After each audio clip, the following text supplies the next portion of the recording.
大家好，歡迎收睇新一輯嘅為你推介。呢個系列我就將會為大家推介中國最近喺機械人、數字人民幣同埋人工智能科技等領域嘅飛躍式進步啦。今日咧先為大家推介嘅文章係 HKG 報博客徐偉所寫嘅。文章題目係機械人較量：中美 AI 博弈嘅新戰場。美國總統特朗普向全世界徵收對等關稅，令到全球金融市場劇烈震動。或者將改寫全球貿易格局。中美兩國博弈升級，亦都已經蔓延去到 AI、半導體等嘅尖端科技領域啦。其中喺機械人嘅研發同埋生產方面，中美正展開激烈嘅較量，成為 AI 博弈嘅新戰場。2018年，中美貿易戰打響，全球嘅經濟局勢一下子就緊張起嚟啦。雙方你來我往，圍繞住關稅戰、科技戰同埋認知戰打咗6年有多。中國遭到美國科技封殺，反而激發出解決卡頸問題嘅雄心，喺關鍵技術上邊不斷咁樣突圍成功，尤其喺機械人領域，甚至出現力壓美國嘅勢頭。Tesla 嘅 CEO 馬斯克咧早前就揚言啦，只有 Tesla 係具備軟硬體整合 AI 同埋自動化生產能力，有資格打造真正實用嘅雙足人形機械人。宣布咧就喺今年將量產5000個 Optimus 機械人。另一家嘅美國科技巨頭英偉達，亦都喺3月初就宣布啦，佢哋話會推出全球首款開放式人形機械人模型，試圖去打造通用機械人時代嘅生態體系。對於機械人嘅研發咧，中國亦都早有部署，而且成就絕對唔會輸俾美國。國家早喺2023年底就將人形機械人列入去到未來戰略性產業啦。工信部亦都明確提出，去到2025年要實現關鍵技術突破，並且達到世界領先嘅量產水準添。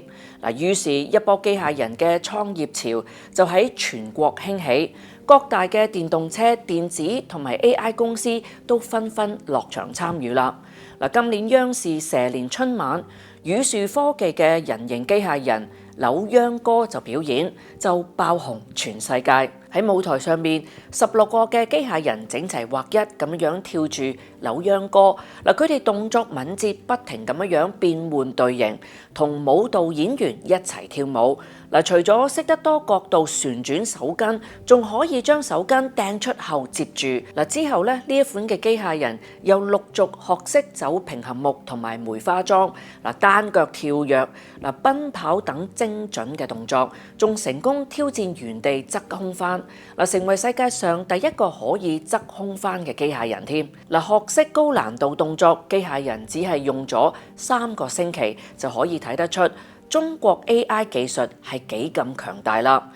除咗宇樹機械人震驚世界，另一間嘅科技公司智源機械人亦都唔輸蝕。創辦人彭志輝26歲嘅時候就獲華為高薪聘請，被內地傳媒稱為天才少年啦。最近呢，佢再度成為創科界嘅關注點。最近佢嘅團隊就推出咗一個新產品，被形容係機械人嘅老師，可以提供基礎教育同埋職業教育，令到機械人唔需要每個新任務都要從頭去訓練，可以結合網上影片同埋真人示範進行學習，增強對人類行為嘅理解。彭志輝自豪咁講，喺半年嘅時間裏邊，從零打造一個完整嘅樣機，人類嘅懷胎咧都仲要10個月，我哋只係用咗半年啫。唔單止運動同埋家務機械人，打工機械人呢亦都開始進軍新產業啦。今年嘅3月，機械人初創公司智平方同埋精能微電子公司合作，共同開發面向半導體工廠嘅具身機械人。具身嘅意思係咧，能夠好似真人咁樣感知環境、自主規劃、決策、執行嘅機械人啦。係 AI 嘅終極形態。呢一款嘅機械人能夠精密執行找取，搬運工作仲將會逐步實現晶圓裝載、耗材更換等嘅操作。機械人呢仲具有自主嘅學習進化嘅能力，令到工廠從製造走向製造。對比中美機械人發展呢，中國集中力量辦大事嘅制度優勢就好明顯啦。美國嘅機械人研發生產主要係由私營企業主導嘅，缺乏咗整體國家嘅戰略。雖然美國喺 AI 基礎研發同埋晶片研發方面呢仲具有優勢，但面對中國龐大政策同埋海量嘅資源投入，美國嘅技術領先好有可能喺未來嘅幾年內會被中國超越。喺人才方面呢，有美國智庫分析就指出啦，美國之所以能夠喺 AI 領域維持領先嘅地位，去到美國讀書嘅中國大學生起到關鍵嘅作用。美國公司同埋研究機構嘅頂尖 AI 研究人員呢，接近40% 係嚟自中國大學嘅。中國大學畢業生嘅比例呢，甚至係超過咗美國本土嘅畢業生。當中包括好出名嘅史丹福大學教授 World Labs 聯合創始人李飛飛，同埋微軟 AI 首席科學家鄧力。科技競爭根本就係人才嘅競爭嚟嘅。但係特朗普係趕人才嘅專家。有調查報告就顯示啦，自從喺2018年特朗普總統第一任期推出中國行動計劃後咧，離開美國嘅華人科學家就增加咗75% 啦。而家特朗普政府正喺度推行緊削減研究嘅經費、大規模裁員同埋政治干預科研等嘅政策，勢必迫使更多嘅科學家考慮離開美國。而積極搶人才嘅中國咧，就成為咗科研人才嚮往嘅熱土啦。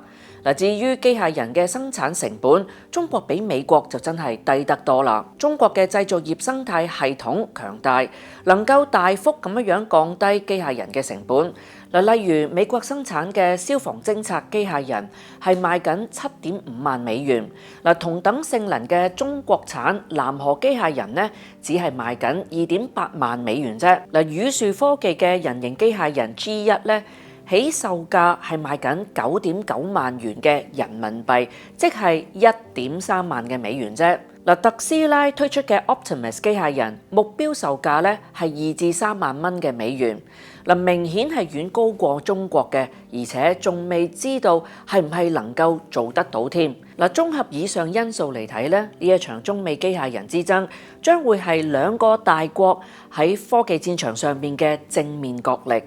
將深刻影響未來全球產業同埋科技發展嘅態勢。時與勢企喺中國呢一邊，相信中國贏出呢一場嘅 AI 博弈指日可待。好啦，今集嚟到呢一度，下一集再見，拜拜。